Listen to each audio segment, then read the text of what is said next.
So I, on behalf of Rensi Bala, once again would like to extend a very, very warm welcome to all of you present here. I know all of you have been waiting very patiently for the program to commence. So we will wait no longer, but then I would like to take a few moments of your precious time here to tell you about Rensi Bala himself. It's kind of difficult to encapsulate what Rensi Bala has done. He is an institution unto himself in this field for the last 10 years. He's a self-taught, self-made, and self-trained person with a motto that nothing is impossible. And this is probably what he has brought to today's theme. And for those who know Rensi Bala, I'm sure all of you will agree with me when I say this, he always brings a touch of mysticism and mystery to all that he has conceptualized and visualized so far. This time, he is bringing before you the 6 chakras, or the life force. And he has very beautifully integrated karate and these chakras to give you the foundation of life itself. He has explored the relevance and importance of these chakras in our daily lives.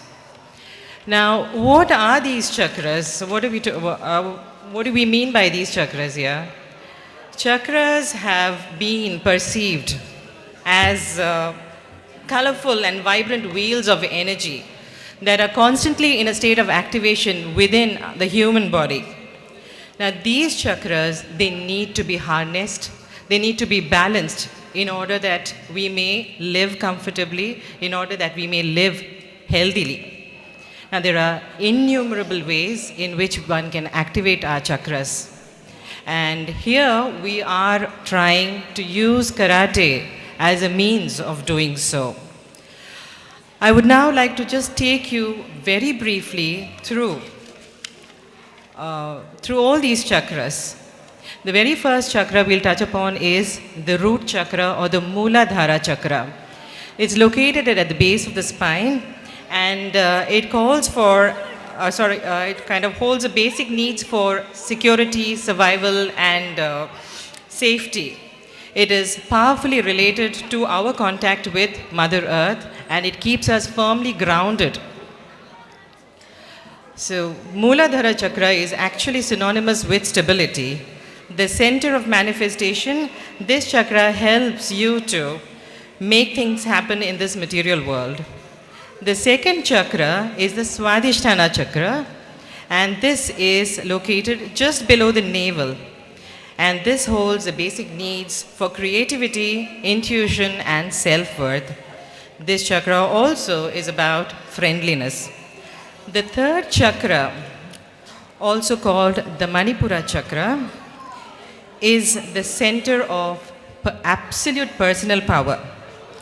It's a place of passions, energy, impulses, anger, and strengths.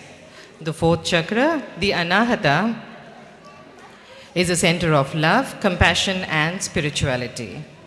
The next chakra is Vishuddha. It's located in the V of our collarbone, and it's a center for communication, sound, and expression of creativity via thought, speech, or writing. We now move on to the third eye chakra. This is the 6th chakra, or the Ajna chakra as it is called. And this is the center of psychic ability and higher intuition. And the last but not the least is the Sahasrara, or the crown chakra, which is located just behind the top of the skull. And this is a center of absolute dynamism, dynamic thought, and dynamic energies.